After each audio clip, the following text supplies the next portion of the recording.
Hi, everybody. I'm Anthony Ruggiano, and I have a few announcements to make. Life has been good since I recovered from cocaine addiction. I'm happy to say it's been coming up on 34 years that I'm clean. I also created an Anthony Ruggiano Jr. recovery helpline, and I'm going to give you that number right now. If you need help or you know someone that needs help, please call me. The number is 855 963 2113. I'm going to repeat that. It's 855-963-2113.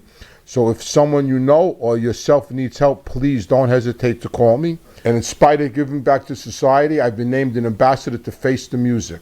Face the Music Foundation is a foundation that helps people that can't afford drug treatment and alcohol treatment. They provide scholarships for people to go into treatment. They actually pay for the treatment because not everybody has insurance. So unfortunately, there's some people out there suffering from addiction that can't afford to go to treatment. And so this foundation supplies the money for treatment, which is schooling and drug prevention and recovery. And treatment is very important because in my own personal story, if it wasn't for the treatment center I was lucky enough to go to, I would probably be dead right now because that treatment center gave me the tools to recover. So this foundation affords people those tools to change their life.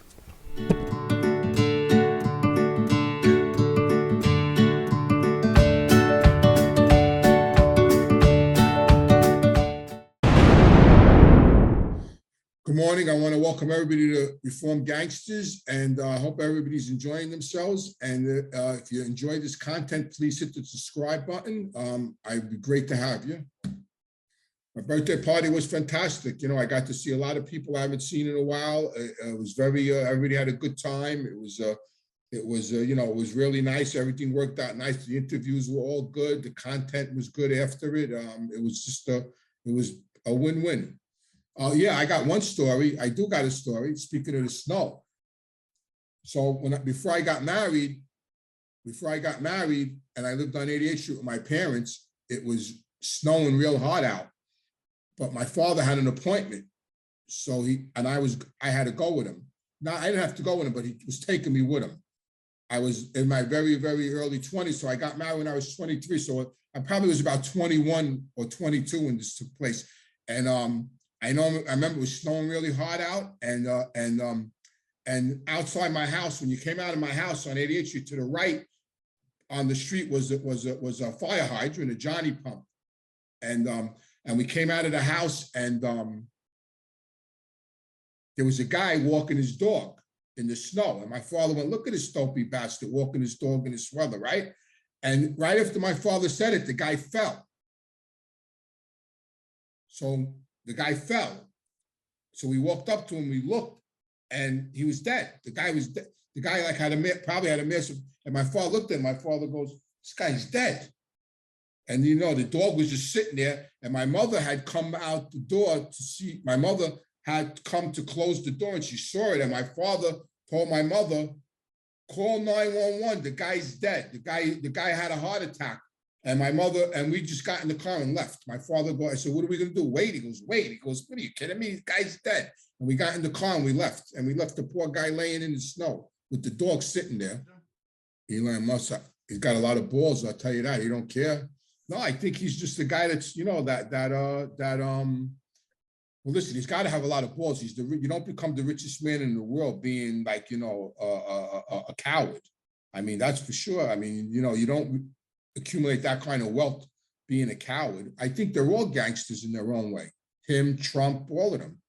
I think any billionaire has got to have a little gangster in them. I mean, they're not nice people. You don't become a billionaire being a nice person. I mean, look at history. Rockefeller, he was a murderer. The old man. I mean, he used to go into towns and take over towns, and Getty, all of them. They were all gangsters. Kennedy, I mean, come on, the guy was an out-and-out bootlegger. Joe Biden, gangster? Oh, without a doubt. Crime family? Without a doubt. Listen, when I was a kid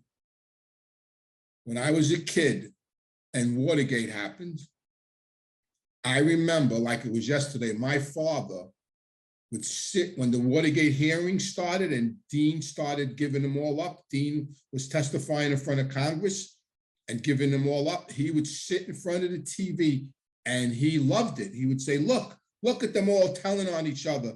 And then he called me in the room one day, in the living room one day, and he was sitting watching the Watergate hearings. And he said to me, you see them? He said, that's the real mafia. He goes, that's the real mafia. He said, they wrote the book on treachery. Those people. Yeah. Yep. I tell you his theory about the founding fathers. I say it all the time. He used to tell me all the time. He goes, they were sitting in a pub one day in Philadelphia, and one of them, John Adams and George Washington, all of them, Thomas Jefferson, and one of them said to the other one, hey, why are we sending this English bastard all this money when we could keep it for ourselves? And they started a revolution.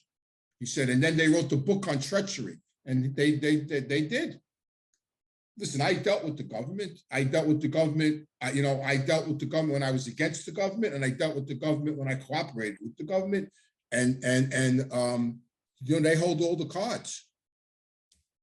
I got indicted for a crime twice for the same crime. I did time, state time for a charge, and then they used the same charge that I paid my debt to society to indict me on a federal RICO. So what shot did I have? If that's not treachery, I paid my debt to society, and now you re-indict me for the same charge that I already did 16 months for? I mean, how is that right? How does that work out? They know everything. They know stuff that you forgot. They know everything. They first of all, as far as the Italian American mafia goes, there's more CIs out there now than anybody. There's more guys out there now that are getting money from the feds and telling it's over. They know everything. When I decided to cooperate and I had profit meetings with them, they told me stuff that I almost fell out of the chair. Like, how do you know that? Like stuff that I forgot about. Like, they know everything because they never stop. They're like a dog without a bone. They never stop. 24/7. They live, breathe, and their whole life is consumed by their job. Like, I would be home watching TV 8 o'clock at night, and I would get a phone call, and it would be my handler, and he would start asking me questions. I go, "What are you doing?" He goes, "Oh, I'm walking my dog, but something popped into my mind."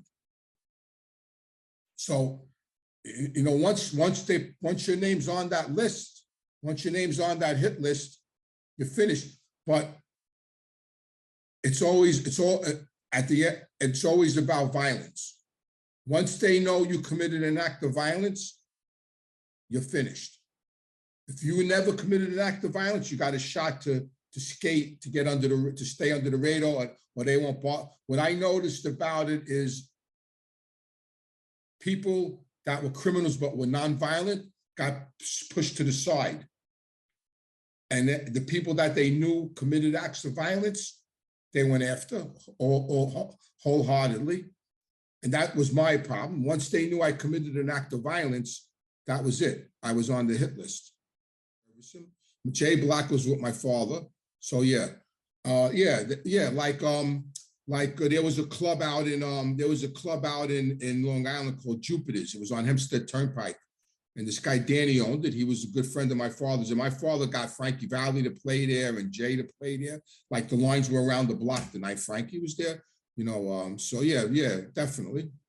Tommy Gambino. I Can you had talk a little bit about his character as Carlos' son? very businesslike, a little greedy. I actually had to sit down with him. So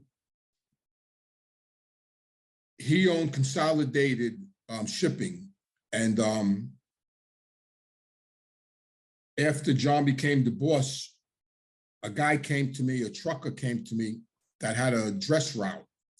And a friend of a friend of mine brought this guy to me. He was a trucker. And Consolidated bought the routes. He worked for a company and he had a route, and Consolidated, Tommy Gambino's company, bought the bought the routes. So the guy lost his route. So the guy came to me and says to me, listen, if you could get my route back, I would give you and Tony Lee $1,000 a week. Tony Lee, which is my father's partner. My father was in prison at the time. He said, I'll give you and Tony Lee and your father $1,000 a week if you get my route back. So I go to Tony Lee and I tell him, and they make an appointment with Tommy Gambino. So it was me, Angelo Quack, who was a captain at the time, and me, Angelo Quack, and Tony Lee go to Tommy Gambino's office, where he had the consolidated office, and we go to his office, and we meet, and he tells me, oh, I love your father. With a guy, my father loved your father, and he's giving me all this, my father, how is he? Send him my love. My father, who was Carlo Gambino, loved your father. And he's giving me all these accolades about my father, this and that. Now, yeah, all right, now it's time for business. Now I sit down and Angelo tells me, tell Tommy what's going on. So I tell him, listen, this kid came to me about, this is his name. He had a route, consolidated, bought the company, got his route. He's willing, he wants to go partners with me. Could you please give him back the route? So he looks at, now this is a multimillionaire already, he's got like millions, right? And he sits there and he looks at me and he goes, listen, I love your father. And I know your father's doing a lot of time. And I know you're a good kid. He goes, but I can't. So now, like Angelo and Tony Lee, they figured it was it was a go. Like he was gonna, like John's the boss and Angelo's and we figured he was gonna do it, right? And he goes, I can't. So Angelo says, what do you mean you can't? He goes, Angelo, if I give this kid back the route, what do I tell the next guy that comes to me? So now I'm like, I'm like sick now. I'm sick because that's 500 a week for me. That's crazy money back then, right? And so now we're like, we don't even know what to say anymore. He goes, listen, I would love to do it, but I can't. If I give you back this route, what do I tell the next guy that comes to me?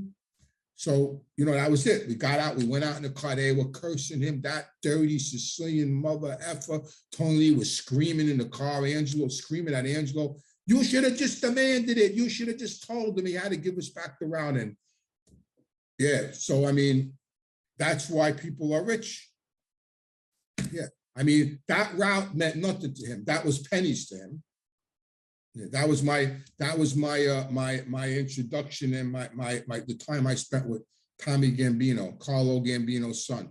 But he was a nice guy, he was no tough guy, no gangster. He was Carl's son, the mayor. No, he was a serial killer. He was a sick serial killer, demented. He was a murderer. But he wasn't like, as crazy as it sounds, in the mob. My father used to tell me all the time, excuse me, there's a right way and a wrong way to do everything, even clipping somebody. He says there's a right way and a wrong way. And no, he was, they were killing people, hanging them up, cutting them up. I mean, he was just out of line. I remember, and everybody knew it. Like I remember sometimes like on a Saturday, because we used to go to the Ravenite every Saturday afternoon. We used to go every Wednesday and Saturday. Those were the 2 days during the week. We all used to go to the Ravenite to see Arnell, who was the underboss at the time. And I remember on Saturdays when he would walk in once in a while and like everybody would get like kind of quiet and like, cause like it was like the devil walked in, like a demon walked in, and everybody would get like a little quiet when he walked in. I remember like it was yesterday, and he would see me and he would smile because he knew me. Because I had gone to the Gemini bar a few times with my father. My father was pretty friendly with him. I mean, even though he was a sick psychopath, my father was pretty tight with him. There was like a mutual respect between them. And yeah, everybody would like just like, look up, like stare at him, and he would walk in and he would say hello, and then he would go in the back. He never stood long. He would go in the back, he would see Neil or whoever he had to see. Most of the time he came there to see our Neil, and then he would leave. He never really hung around long, but I remember when he walked in, you could feel like a little hush go over the crowd, I would say. Yeah. Yeah. I mean, his own guys killed him. I mean, you hear Sammy the Bull tell the story, and he knows the story, you know, that Frankie DeChico got the contract from Paul to kill him, and, you know, his own guys killed him. The brothers there, the Center brothers, they killed him. His own people killed him.